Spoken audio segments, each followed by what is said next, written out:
crois qu'effectivement, il y a une logique qui est assez comparable, mais il n'y a pas qu'à CNP que ce cumul de missions existe. Je pense à ICAD, ces sociétés qui est de gestion immobilière, qui est effectivement le directeur des risques et en même temps directeur du développement durable. Pour CNP Assurance, à l'expérience, où ça fait 1 an que je cumule ces 2 fonctions, je vois qu'effectivement on peut capitaliser sur le métier risque.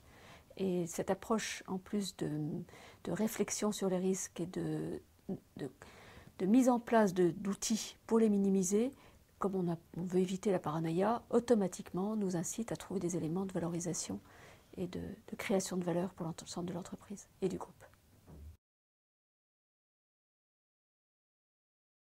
L'analyse extra-financière, d'abord je voudrais dire qu'elle est quelquefois un peu à cheval avec l'analyse financière.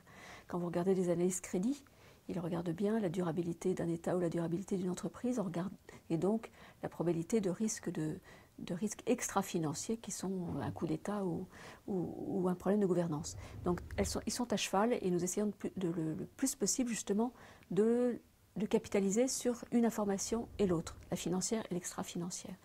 Et bien sûr, nous adaptons ça à chaque compartiment financier, compartiment d'actifs, parce qu'on ne gère pas les risques extra-financiers, sécurité, environnement dans les actifs immobiliers de la même manière qu'on le fait pour des valeurs mobilières ou pour des obligations publiques.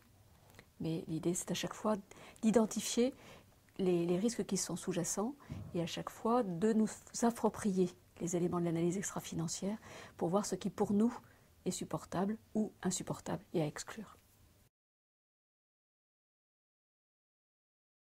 Donc nous avons adhéré au PRI en 2011 parce que le mouvement, depuis ces dernières années, s'était vraiment accéléré et que maintenant il n'y avait pas seulement les sociétés de gestion en France qui l'avaient fait, mais vraiment des assureurs. Et qu'à ce moment-là, ça devenait beaucoup plus stimulant pour l'ensemble de la place de l'assurance d'y adhérer, d'être dans le mouvement et de faire ces reportings régulièrement.